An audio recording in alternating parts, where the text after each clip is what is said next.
wabarakatuh. Perkenalkan, nama saya Siti Saleha dari kelas Biologi D.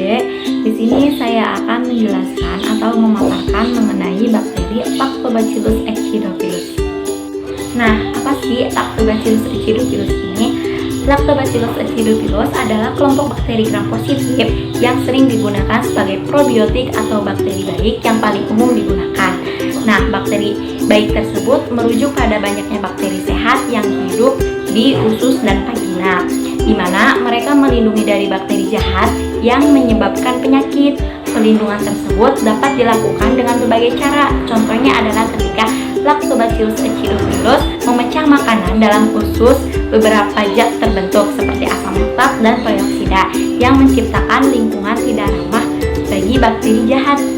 Nah, selanjutnya perkembangbiakan bakteri Lactobacillus acidophilus. Nah, bakteri umumnya bereproduksi secara aseksual atau vegetatif dengan membelah diri. Nah, pembelahan sel pada bakteri merupakan pembelahan biner.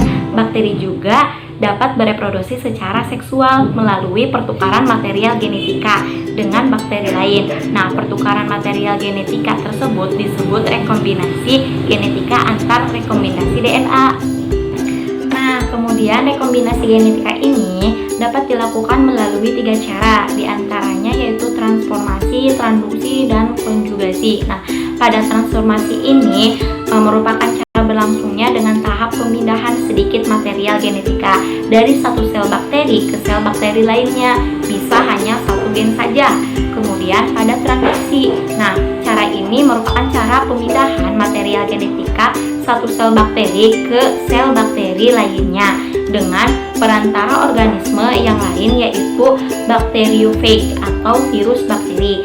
Nah, selanjutnya yaitu konjugasi. Nah, konjugasi ini merupakan material genetika berupa plasmid secara langsung melalui kontak sel dengan membentuk struktur seperti jembatan antara dua sel bakteri yang saling berdekatan.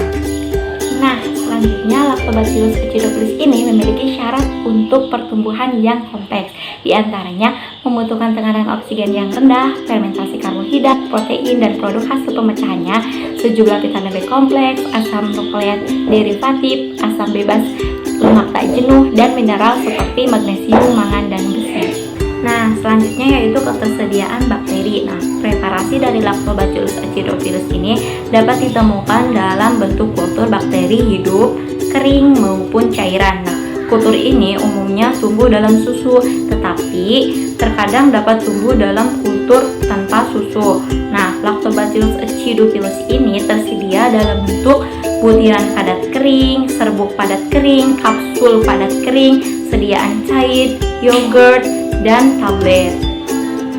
Nah, selanjutnya yaitu efek samping. Nah, Lactobacillus acidophilus ini pada umumnya dianggap umum bagi kebanyakan orang, akan tetapi ada beberapa orang yang mengkonsumsi lebih dari 1-2 miliar yang berpotensi menyebabkan susah buang angin, sakit perut, bahkan diare. Nah, akan tetapi kondisi ini dapat diatasi apabila individu tersebut mengkonsumsinya secara perlahan namun terus-menerus. Nah, individu yang memiliki alergi terhadap laktosa juga dapat mengalami ketidaknyamanan di perut dari produk susu Lactobacillus acidophilus. Nah, selain itu, orang dengan katup jantung buatan tidak menganjurkan untuk mengkonsumsi Lactobacillus acidophilus ini karena dapat terjadi kejadian langka, yaitu seperti infeksi bakteri.